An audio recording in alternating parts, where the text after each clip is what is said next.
Bueno, en cuanto a la digestión de proteínas como parte de nuestra dieta, primero tenemos que ingerirlas. Nosotros tenemos distintos tipos de proteínas. Proteínas de alto valor biológico, es decir, que constan básicamente o tienen los aminoácidos esenciales de nuestra dieta, ¿no? Los 8 a 10 aminoácidos esenciales, mientras mejor cómputo aminoácidico tengan, son proteínas de alto valor biológico. Esas son las de origen animal, ¿no? Y las mezclas entre los vegetales, que serían cereales, con legumbres, ¿no?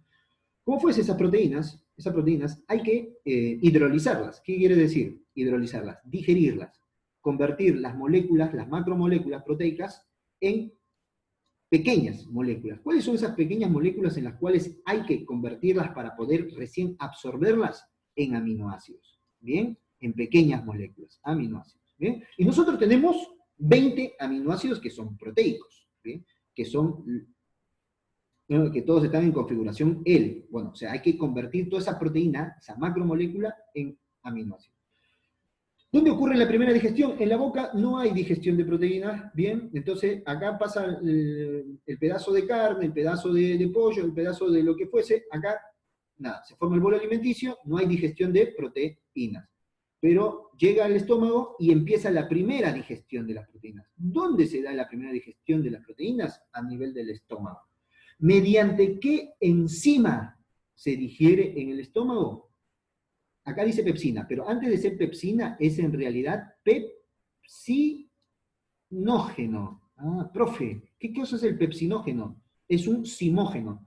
Y en términos enzimáticos, ¿qué es un simógeno? Es una enzima que se libera de forma inactiva, que se va a convertir recién en pepsina cuando tome contacto con el ácido clorhídrico.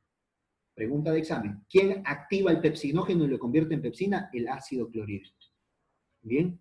¿Quién libera el ácido clorhídrico? Las células parietales. ¿Bien? ¿Quién libera el pepsinógeno? Las células principales. O sea, hay dos tipos de células importantes en el estómago. Las parietales, que liberan ácido clorhídrico, y las principales, que liberan el pepsinógeno. ¿Bien? Profe, ¿nadie libera pepsina? No, nadie libera pepsina.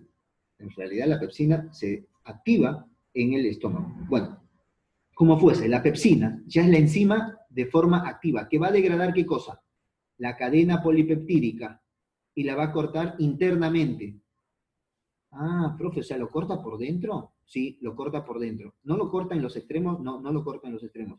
Entonces, esa pepsina, ¿qué es? Es una endopeptidasa. Ojo con eso, ¿eh? Una endopeptidasa. ¿Por qué una endopeptidasa? Porque corta los enlaces peptídicos. Como sabemos, los enlaces peptídicos son los que mantienen unidos los aminoácidos. Corta la proteína desde adentro. ¿Bien? Y esa endopeptidasa tiene un pH óptimo. Así es, esa pepsina tiene un pH óptimo. 1 a 2 el pH. Es decir, que si cambia de pH, la endopeptidasa se desnaturaliza, es decir, se inactiva. Ah, bien. Ejemplo, ¿dónde se puede inactivar esta endopeptidasa? Cuando llega al duodeno. Profe, o sea que en el duodeno no existe ya digestión de proteínas. Sí existe, pero no participa la pepsina. Ah, bien. Entonces, conclusión. En el estómago existe la primera, se da la primera digestión. ¿Mediante qué enzima? La pepsina. ¿Cómo se libera la pepsina? Como simógeno, pepsinógeno. ¿Quién la activa? El ácido clorhídrico. Pregunta de examen, esta dos. Bueno. Ya tenemos una digestión parcial de las proteínas, que se da a nivel del estómago, donde se forma el quimoácido. Ahora ese quimo se convierte y llega al duodeno como kilo. Cuando llegan aminoácidos o algunas proteínas acá al duodeno, ¿qué se libera? De nuevo, esto lo hemos visto ya hasta el cansancio, la colecistoquinina, la CCK, que se actúa sobre la vesícula biliar y actúa sobre el páncreas. La CCK. Pregunta de examen. ¿Eh? La colecistoquinina, ¿qué cosa es? Una hormona que se libera en respuesta ¿a qué? A lípidos y aminoácidos en el duodeno. Bien.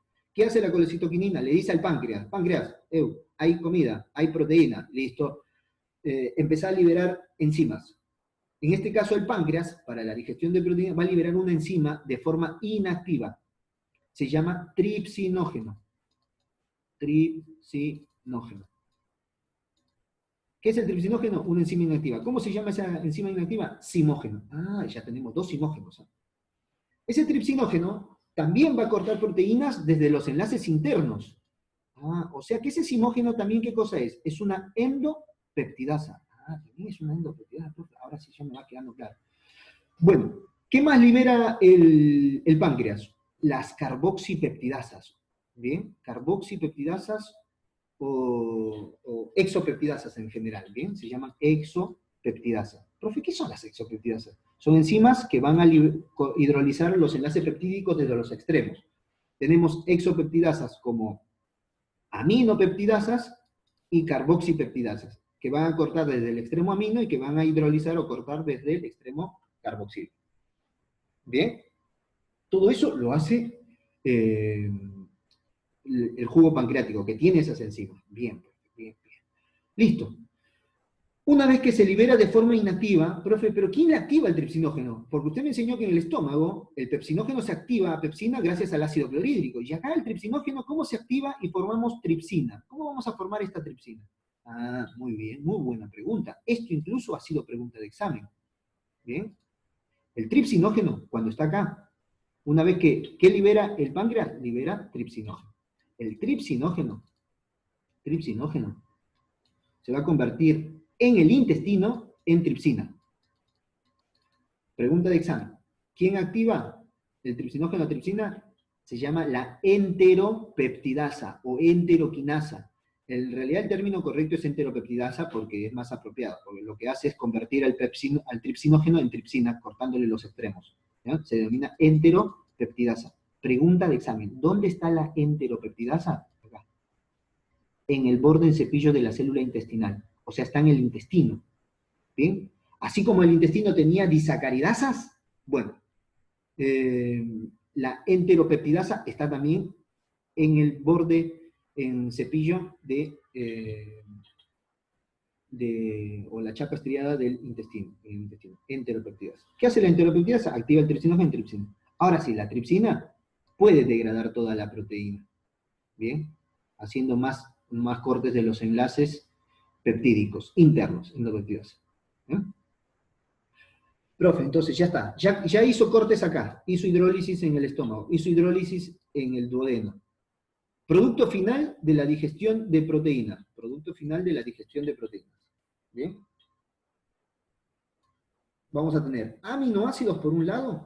¿Bien? ¿Cuántos tipos de aminoácidos? Los proteicos. 20 tipos de aminoácidos distintos. Dentro de estos 20 tipos de aminoácidos tenemos aromáticos, positivos, negativos, de cadena ramificada, etcétera, bla, bla, bla.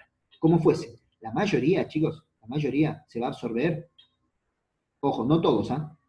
Por eso, en un verdadero y falso, la mayoría se absorbe por transporte activo secundario dependiente de sodio. Miren, ¿a quién se parece? A la glucosa. Transporte activo secundario dependiente de sodio. La mayoría, la mayoría. Bien, profe, ¿solamente se absorben como aminoácidos? No, miren acá. Hay algunos que se absorben como dipéptidos y otros como tripéptidos. Profe, ¿y tetrapéptidos 4? No, solamente di y tripéptidos. Pero eso se absorbe con transporte activo secundario dependiente de protones. Ah, profe. ¿Y cuando pasan a sangre mediante qué? Difusión, nada más. Ah, listo. Ojo, la pregunta es acá.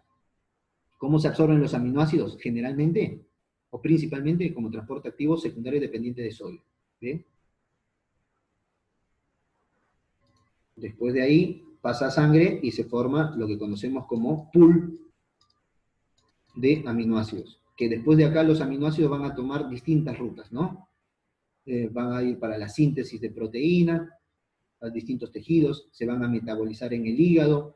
Una vez lo que no se utilice de aminoácidos se libera, se excreta de nuevo. Acá en el hígado van a hacer el ciclo de la urea, que lo vamos a ver luego. ¿Bien? Pero sepan que los aminoácidos, una vez que se absorben y difunden a los vasos sanguíneos, viajan hacia todos los tejidos que lo necesiten, y lo que no se use se metaboliza en el hígado y se elimina. No tenemos un lugar de almacén de aminoácidos, por eso las proteínas hay que ingerirlas a diario. ¿Bien? Vamos a esto de acá.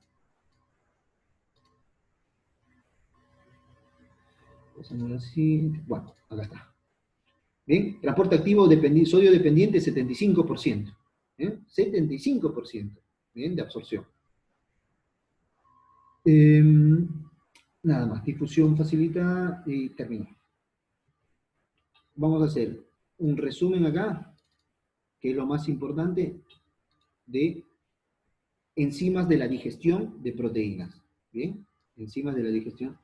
¿Están viendo la pantalla ahora en blanco? Sí. Bien, perfecto. Enzimas. En cuanto a la degradación de proteínas, hay dos enzimas importantes, que son endopeptidasas. Hay dos endopeptidasas. ¿Bien? ¿Cuáles son esas dos endopeptidasas importantes que ustedes tienen que saber? El pepsinógeno y el tripsinógeno. Tripsinógeno, o hay otro también que es el quimiotripsinógeno. Pero si se acuerdan ya el tripsinógeno, bárbaro. Pepsinógeno, que se va a formar o se va a activar a pepsina por algún mecanismo. Y el tripsinógeno también va a ser tripsina por algún mecanismo. Tripsina. ¿Quién activa el pepsinógeno y lo convierte en pepsina? El ácido clorhídrico. Bien. ¿Quién activa el tripsinógeno? La enteropeptidasa. Bien. La enteropeptidasa, ¿dónde está? Esto ha sido pregunta de examen, ¿no? La enteropeptidasa. ¿Dónde se encuentra? En las células intestinales, en las vellosidades de las células intestinales. ¿Bien? Vellosidades de células intestinales. Bien. Me trabé. Tanto el pepsinógeno como el tripsinógeno son endopeptidasas. ¿Bien? El pepsinógeno está en el estómago, que lo libera de las células principales, y el tripsinógeno del páncreas. Perfecto. Luego hay otras enzimas, que es la exopeptidasas. Exopeptidasas, que van a hidrolizar los enlaces peptídicos desde los extremos. ¿Cuáles son esas exopeptidasas? Que todas las va a secretar el páncreas. ¿Ah? Es uno, la aminopeptidasa, porque va a hidrolizar los enlaces peptídicos del extremo amino, y la carboxipeptidasa. ¿Sí? ¿Sí? Carboxipeptidasa. Por lo tanto, en la digestión de proteínas importa tanto el estómago como el páncreas. Pero el páncreas es más importante, ¿no? Porque hay que saber que el páncreas libera enzimas en forma activa y enzimas en forma inactiva. Las enzimas de forma inactiva es el tripsinógeno, o las enzimas de la digestión de proteínas, como el tripsinógeno o quimiotripsinógeno. ¿Sí? ¿Estamos de acuerdo?